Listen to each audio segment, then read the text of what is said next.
It's taken me a long time to figure out what all this has meant to me and why I've spent the last week and a bit floating on a cushion of air that trainer companies spend billions in R&D to achieve, smiling at random moments and shouting "Arsenal" at red-shirted strangers. Obviously, fandom isn't rational, but on a rational level, this isn't my win. I watched on TV while a few dozen people, none of whom I know, achieved a professional goal.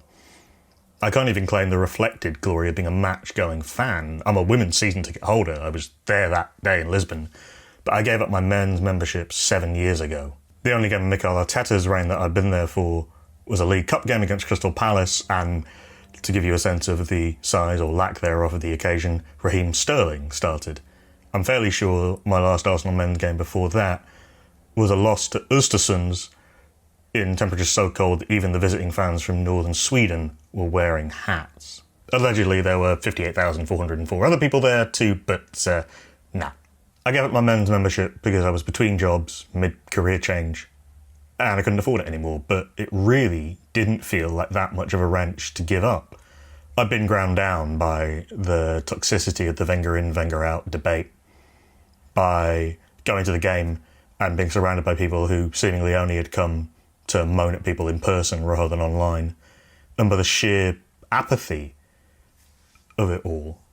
I could do that at home or in the pub rather than the Emirates, and for much less money. Here's how disconnected I don't feel now.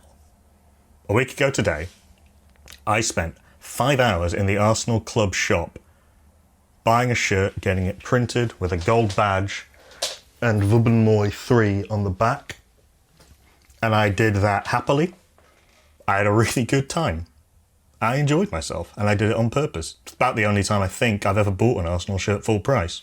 Spent several nights over the last week and a half only half sleeping because I was watching goats in Arsenal shirts being paraded in Uganda, Spike Lee hosting a viewing party in Brooklyn, an old university friend of mine being surprised by Declan Rice at the Emirates at 5 a.m.